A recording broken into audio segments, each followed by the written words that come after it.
regime in a lightning offensive, reshaping the Middle East. The overthrow has ended the Assad family's 53-year rule and capped 13 years of brutal civil war.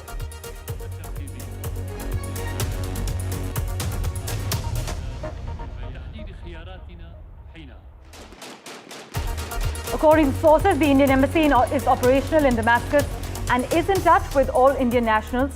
Sources have added that Indian nationals are currently safe in Syria. South Koreans gathered in mass protests against President Yoon Suk-yeol, who survived an impeachment bid on Saturday after he attempted to enforce martial law last week. Yoon's party boycotted the ballot, calling instead for an orderly resignation in an attempt to stem any further electoral fallout. Dr. Jaishankar, while speaking on the ongoing conflict in West Asia, stressed that the primary concern is to stop the mounting death toll and stressed the need for achieving an immediate ceasefire, paving more humanitarian assistance and facilitating the return of hostages. A woman who alleges she was sexually assaulted by Sean Diddy Combs has amended her lawsuit to include allegations that she was also assaulted by Jay-Z at the same party.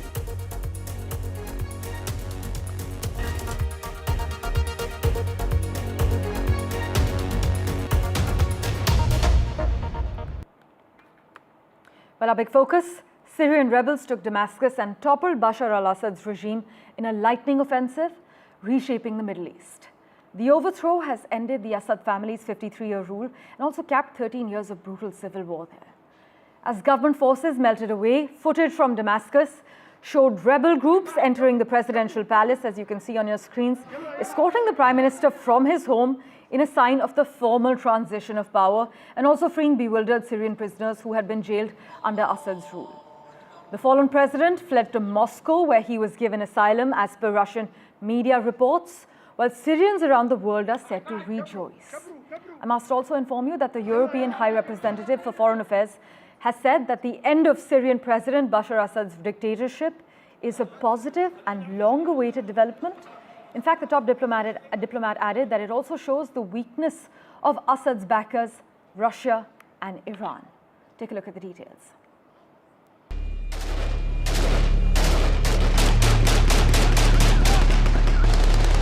In a dramatic turn of events in Syria's long-running civil war, insurgents stormed the capital Damascus and have captured the city.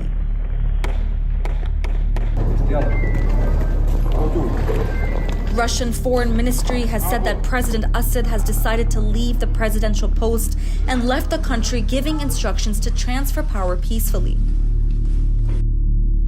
Thousands of residents have fled amid the sudden escalation in violence. For years, the war had been at a standstill until rebel forces launched a major shock offensive just 2 weeks ago. In a matter of days, rebels captured Hama and launched a sweeping operation across northern Syria. Their biggest victory so far, seizing Aleppo, Syria's second largest city, just last week. The rapid advances have caught many by surprise, reigniting focus on a conflict that began in 2011 as a pro-democracy uprising. Over 5 lakh people have been killed and some 12 million displaced since the war began.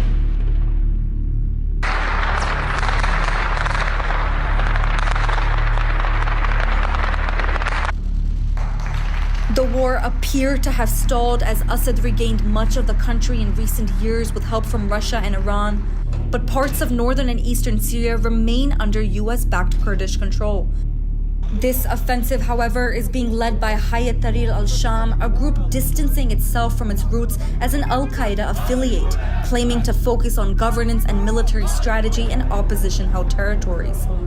With Assad's supporters, Iran, Russia, and Hezbollah distracted by other conflicts, the rebel forces are thought to have seized the chance to resume their battle against his army. As the Assad regime crumbles, the future of Syria remains uncertain. The swift rebel gains have shifted the war's dynamics, but the question remains: what's next in this decade-long conflict, or is this an endgame in Syria?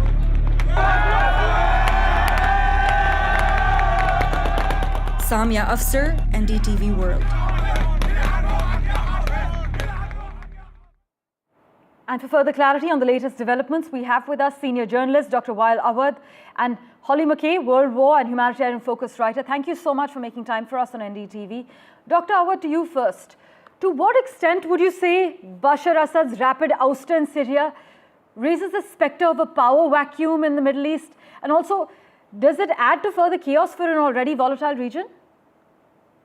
Thank you, Parmeshwar. I think there has been a kind of a deal already between the superpower to have a safe exit for Assad from Syria without making any bloodshed in Damascus or any major cities in Syria. So there was a deal between the United States, Russia, Turkey, Qatar, Saudi Arabia, Abu Dhabi, and Iran to ensure that he can go out of Syria and give the country to the rebel forces. And that's what happened. That's why it has happened at least a few days before the deadline which was given. And the exit have happened, but the rest remain history, because the current situation in Syria at the moment, we can see it's cautiously very peaceful, but we do not know what next is the future for Syria, because Israel continued to attack a next part of the Syrian, next to the Golan Heights occupied, because in the pretext that there is a military zone and no more that truce between Syria and Israel exists, and they want to save their own security. So therefore, we are facing a very grim future, in fact, in Syria. Let's also get in a word from Holly McKay at the moment, Dr. Awad. Holly, what does the fall of Assad mean for the future of Syria's ethnic and sectarian divides then?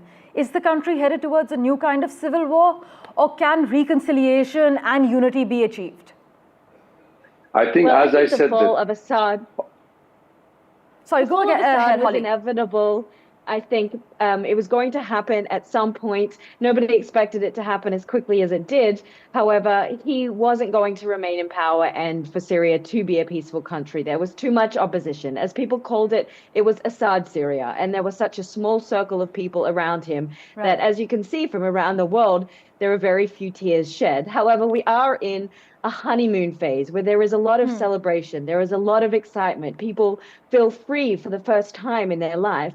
But inevitably, that will come to an end, and people are going to have to come to the table and decide what kind of Syria they want. And that is going to be the struggle. Syrians haven't had free and fair elections for several decades now, and that is what they're going to want. And if another group comes in and assumes power and doesn't give the Syrian people a voice, then they are going to inevitably end up with another conflict on their hands. Well, the transition of power does remain at the moment unclear. But Dr. Awad, as Holly has said, this could be a honeymoon period. But would you say, actually, could the overthrow of Assad be a precursor to wider regional change, especially regarding authoritarian regimes in the Middle East? What could this actually mean for other long-standing leaders in the region, like in Iran or Lebanon? Look, we must look at it from the wider perspective of the American interest in the region. Since 2007, the United States have decided to topple 7 countries in the Middle East, including Syria, Lebanon, Iran, Egypt, and even Somalia and Libya. So we understand that this policy has been implemented. Now Syria has been removed.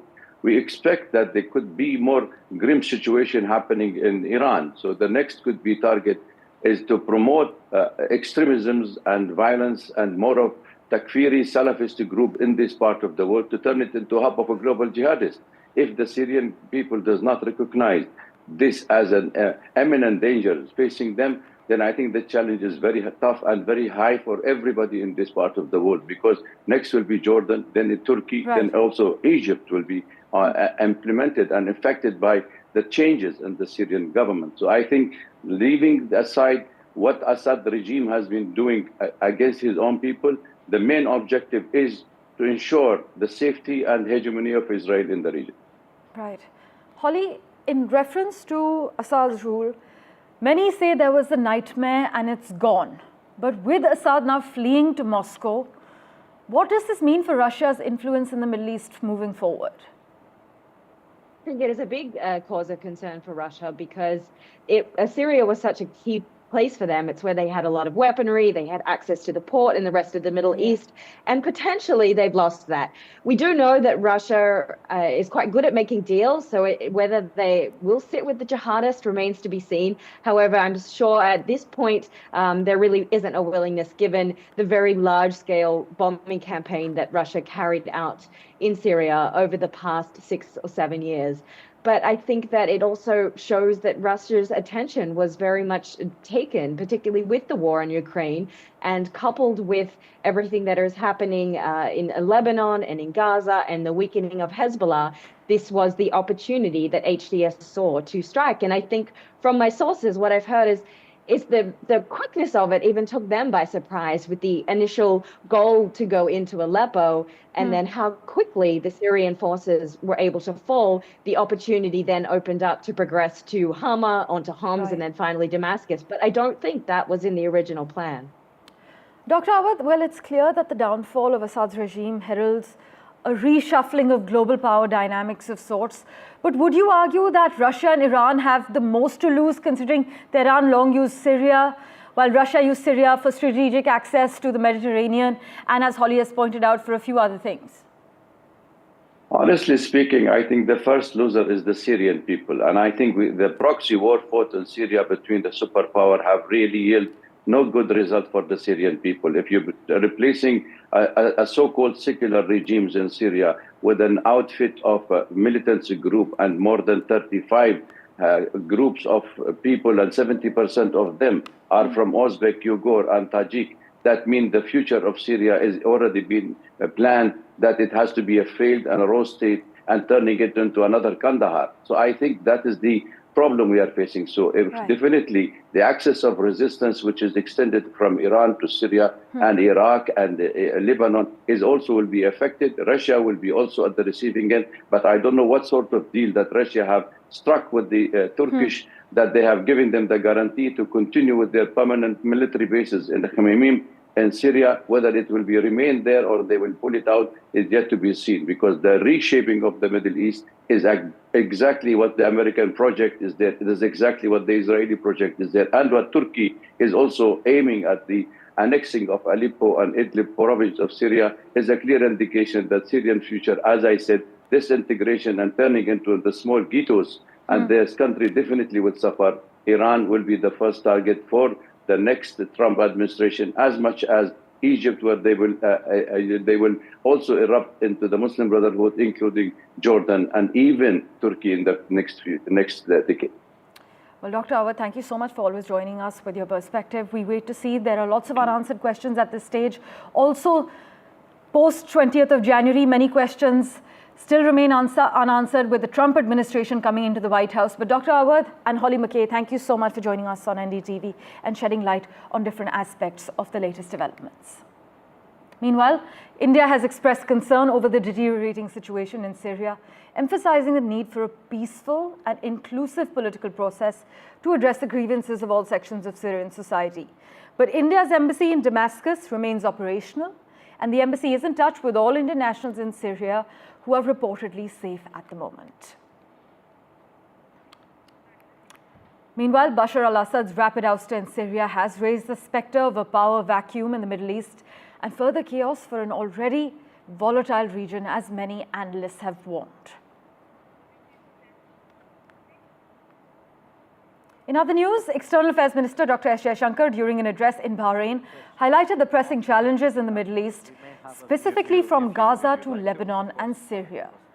He emphasized India's commitment to supporting the United Nations Relief and Works Agency for Palestine refugees, and also mentioned that India has provided aid to both Gaza and Lebanon. In fact, Jaishankar underscored the significance of regional strategic cooperation as well. Listen in to his remarks in Bahrain. Right now, I think the issue is of ceasefire, is of humanitarian assistance, issue is of the return of the hostages, the issue is actually of the stopping of deaths. Where we are concerned, we have been contributing to UNRWA. We continue to do so. In fact, in recent years, we have increased our contribution. We have supplied relief material both relief materials, particularly medicines, because we are a prolific producer of medicines. So to Gaza, through Egypt, through the Palestinian Authority, separately to Lebanon, to the government of Lebanon. So we are doing something up there. Well, in other crucial news, Foreign Secretary Vikram Misri is expected to raise with Dhaka India's concerns over attacks on Hindus and other minorities as he embarks on a day-long visit to Bangladesh today. This is the first high-level trip from New Delhi after a massive uprising ended deposed Prime Minister Sheikh Hasina's 15-year rule in August. And Mr. Misri is scheduled to hold wide-ranging talks with his Bangladeshi counterpart Mohammad Jashimuddin and meet the country's de facto foreign minister Mohammad Touhid Hossain as well. Well, switching tracks, Jay-Z has been accused of sexually assaulting a 13-year-old back in 2000. In fact, in an amended lawsuit that was filed, an Alabama woman has actually claimed the billionaire music mogul and Combs drugged and raped her at an after-party following the MTV Video Music Awards back in September in 2000. The woman brought a lawsuit against Combs in October for the alleged assault. She also alleged that another unnamed celebrity stood by and watched as P. Diddy and Jay-Z took turns assaulting her.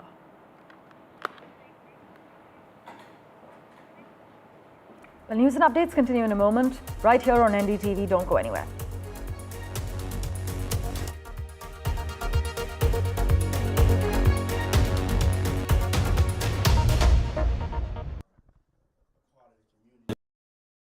I've been reporting on all issues big and small from Andhra Pradesh, Telangana, rest of South India, bringing you all the action, all that you need to know, all that you want to know. The energy of Maximum City is infectious. I bring in that energy in our news coverage from financial capital Mumbai. India's IT capital is always buzz. It's literally a city that never sleeps. And I keep you ahead on all the Bengaluru buzz. Covering from the southernmost part of India over the last 23 years, I bring in-depth and 360-degree coverage from the Dravidian heartland. The land of Mishti is also known for its bitter politics. I have seen much water flow under the Howrah Bridge, covering Bengal in all its vivid colors.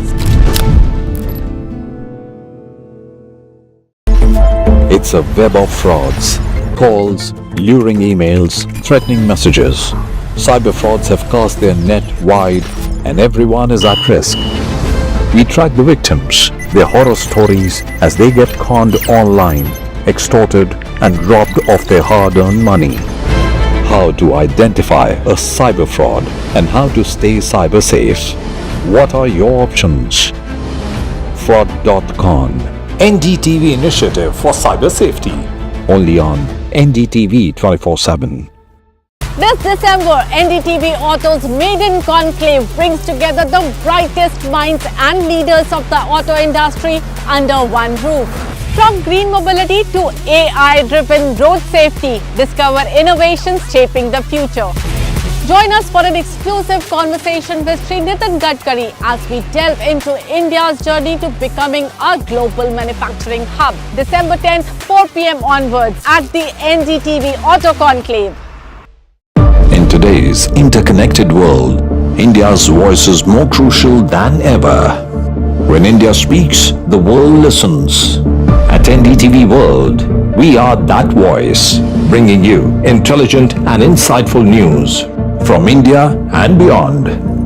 From geopolitics and diplomacy to economic shifts, migrations, tech disruptions, and the stories of our diaspora. We cover the news that shapes our global future. NDTV World, your new home for global news is here. NDTV proudly upholds its legacy of trust and credibility.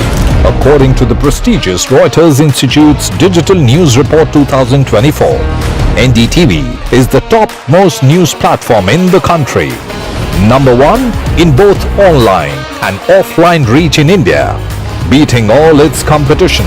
NDTV stands for trust.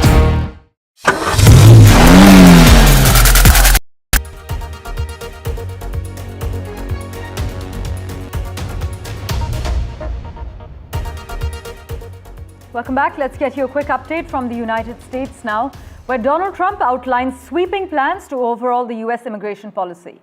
In fact, in an interview with NBC's Meet the Press, the president-elect in the U.S. doubled down on his campaign pledge to carry out mass deportations from day one, suggesting Trump is preparing an aggressive opening to his second term.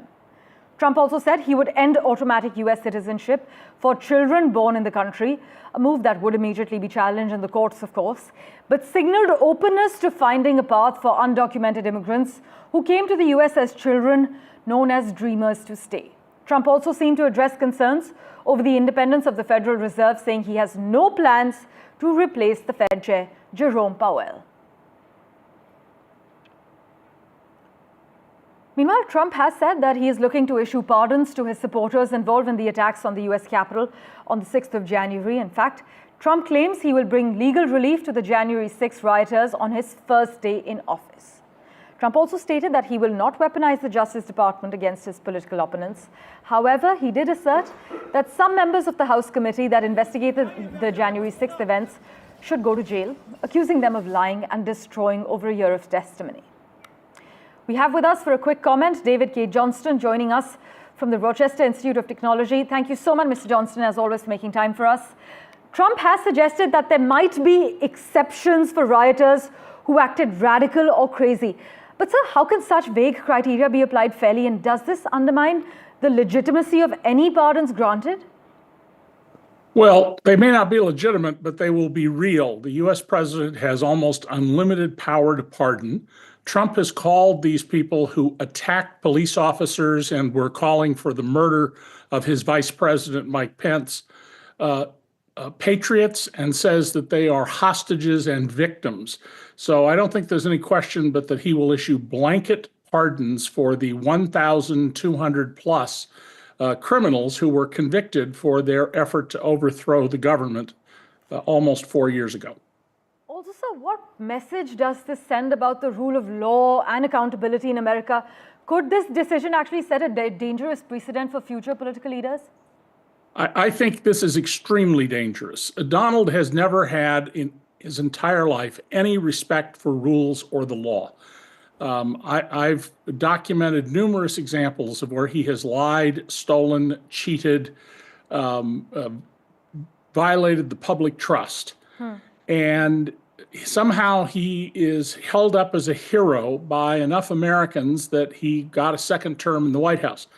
We're likely to see prosecutions of people who've committed no crimes and a great deal of harassment by tax and regulatory authorities of people Donald regards as his enemies, because Donald believes that he is special. He is above the law, and he's the only person competent to run the United States. And in his own mind, he thinks he should run the whole world. Well, he's also outlined sweeping plans to overhaul the U.S. immigration policy from day one in office. Your thoughts on that? Well, he cannot take away birthright citizenship. That is in the American Constitution. It would require 35 of the 50 states and supermajorities in Congress to change, and I don't think he can get that. But his plan is very clear. He's going to remove people. They're threatening to remove American-born children if their parents are illegally in the U.S. And the results of that will be higher food prices, higher prices for meat, difficulty pursuing a variety of manufacturing processes around the country. So I suspect the deportations will be more symbolic than they will be mass deportations. As always, David K. Johnston, thank you so much for making time for us on NDTV and joining us with your valuable insights.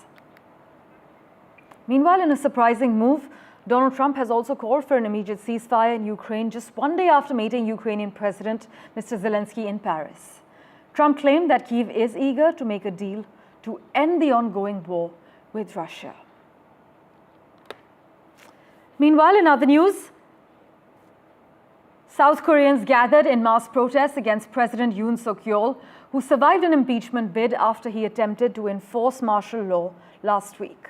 Yoon's party boycotted the ballot, calling instead for an orderly resignation in an attempt to stem any further electoral fallout, although the opposition has said that they will try to hold another impeachment vote as soon as Wednesday this week.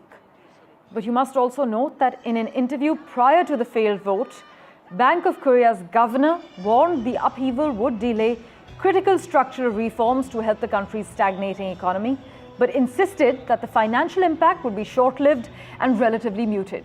Rather, he argued, intensified Chinese competition and impending US tariffs pose greater risks and threats. 저는 어제 밤 11시를 기해 국가의 본질적 기능을 마비시키고 As always, thank you so much for investing your time and watching this edition of The World 24/7. We'll keep tracking the latest updates for you. Do stay tuned.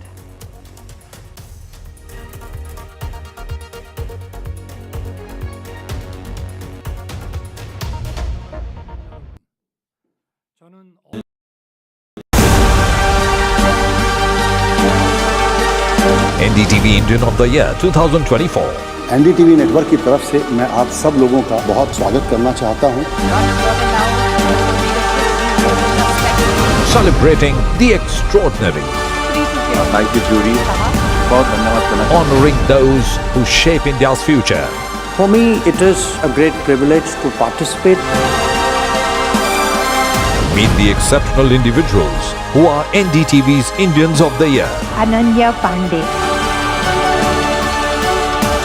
Murugesh Nirani. Gautam Hari Singhania. NDTV Indian of the Year, India's polling booth officers. आज का दिन जो foot soldiers, presiding officers जो team है उनको celebrate करने का है। A night of celebration. A night of recognition. Thank you so much NDTV for this honor. Thank you so much, NDTV. This means a lot to me. A night of joy. भगवान आपको लंबी उम्र दे। NDTV Indian of the Year 2024. Only on the NDTV network. New day, new show, a new experience. Start your day with the news, not views. We bring you stories that matter and impact your lives. News that informs and keeps you ahead. From Maximum City, Mumbai, To the state of governance, Delhi, NDTV brings to you the best breakfast show. The breakfast show only on NDTV 24/7 every morning at 8 a.m. I've been reporting on all issues big and small from Andhra Pradesh, Telangana, rest of South India, bringing you all the action, all that you need to know, all that you want to know. The energy of Maximum City is infectious. I bring in that energy in our news coverage from financial capital Mumbai. India's IT capital is always buzz. It's literally a city that never sleeps. And I keep you ahead on all the Bengaluru buzz. Covering from the southernmost part of India over the last 23 years, I bring in-depth and 360-degree coverage from the Dravidian heartland. The land of Mishti is also known for its bitter politics. I have seen much water flow under the Howrah Bridge, covering Bengal in all its vivid colors. It's a web of frauds, calls, luring emails, threatening messages. Cyber frauds have cast their net wide and everyone is at risk. We track the victims.